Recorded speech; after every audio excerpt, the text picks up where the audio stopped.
Veg pulao korma. Kerala के पालक्काड जिले में एक गांव था।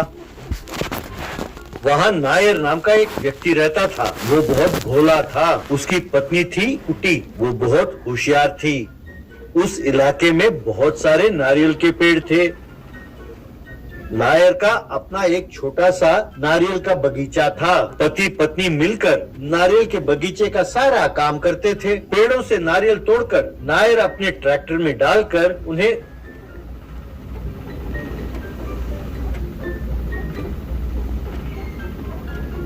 उस गांव के व्यापारी को जाकर बेचता था। वो व्यापारी बहुत चालबाज था। वो हमेशा नायर को बातों में उलझाते हुए उसे कम पैसे देता था। वो नायर से, भाई नायर, भाई तुम्हारे नारियल के जो किस्म है उसका कोई ज्यादा डिमांड नहीं है, बहुत कम पैसे दे रहे हैं, इसीलिए तुम्हारे पैसे काटने पड़ रहे हैं नायर। ये लो, रख लो। यूं उसने पैसे दिए। तब नायर, पर मेरे पास वाले बाग का जो मालिक है वो भी यही किस्म उगाता है और वो किसी और व्यापारी को बेचता है, उसे ज्यादा पैसे मिलते हैं। तब व्यापारी गुस्से में, तो ठीक है, तुम भी जाकर उसी को बेचो। तुम मेरे पास क्यों आते हो हैं? ये सोचकर कि तुम्हारे पिताजी मेरे अच्छे दोस्त थे, मैं तुम्हारा हौसला बढ़ाना चाहता हूँ और तुम मुझ पर ही शक करते हो। भाई अब ना मुझे तुमसे मतलब है ना ही तुम्हारे नारियल से। अब जाओ यहाँ से, कहकर उसे धमकी दी। तब बेचारा भोला नायर डर के, नहीं, मैं तो बस यूं ही कह रहा था, आप तो नाराज हो गए। ठीक है, जो पैसे बनते हैं दे दीजिए। कहकर बेचारा पैसे लेकर चला जाता।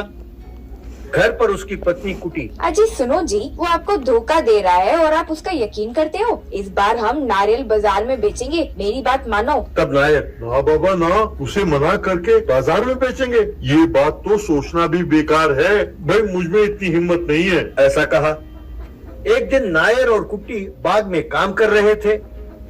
तब उनकी नजर एक छोटे नारियल पेड़ पर पड़ी जिसमें बहुत सारे नारियल लगे थे।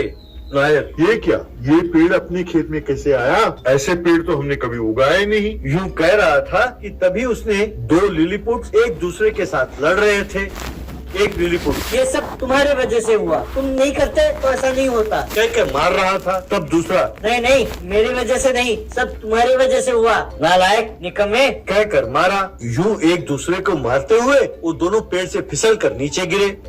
तब कुटी ने दोनों को उठाया और उन्हें खड़ा किया। वे दोनों डर गए। उनमें से एक, माँ जी आप हमें कुछ न करें, हम आपके हाथ जोड़ते हैं, हमें छोड़ दीजिए प्लीज। तब दूसरा लिलीपुट, बाप रे, आप हमें निगल जाएंगी, ना ऐसा ना करिए, मैं आपके हाथ जोड़ता हूँ, कहकर हाथ जोड़ा। तब नायर, भाई हम तुम्हें कुछ नहीं करेंगे, वैसे तुम लोग हो कौन और यहाँ कैसे आए? तब एक लिलीपुट, हम बौने देश के हैं, वहाँ हमने एक आदमी से मंत्र विद्या सीखा, मैंने हवा में उड़ने का मंत्र सीखा और इसने आसमान से नीचे उतरने का मंत्र सीखा। मैं किसी भी वस्तु के ऊपर बैठकर अगर मंत्र जपूं तो वो हवा में अपने आप उड़ने लगेगा और अगर ये मंत्र पड़ेगा तो वो वस्तु जमीन पर उतरेगी। तो हम इस मंत्र का प्रयोग करना चाहते थे और हम दोनों पेड़ पर चढ़े और मैंने मंत्र पढ़ा तो ये पेड़ हवा में उड़ने लगा और इसने जमीन पर उतरने का मंत्र पढ़ा तो ये पेड़ जमीन पर उतरा।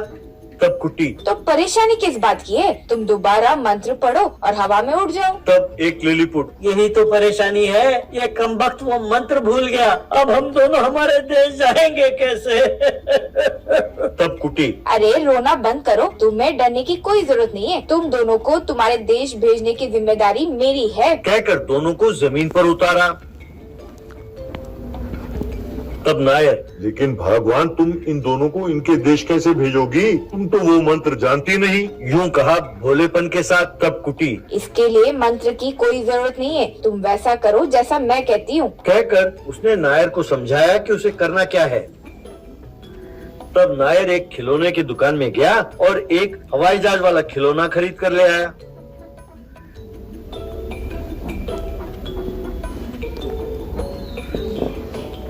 उसने वो खिलौना कुट्टी को दिया। तब कुट्टी, तुम दोनों इस विमान पर बैठो और अपने देश चले जाओ। तब उनमें से एक, आप दोनों का धन्यवाद, हमारे जाने के बाद आप इस पेड़ को काटिएगा नहीं, ये बहुत महिमा वाला पेड़ है, इसके नारियल पानी से आप जो भी सब्जी पकाएं बहुत स्वादिष्ट होता है। ये हमारे देश में उगने वाला एक खास पेड़ है, इसका पानी हर बीमारी का इलाज करता है। कहकर दोनों ने प्रणाम किया और हवाई जहाज में बैठकर चले गए।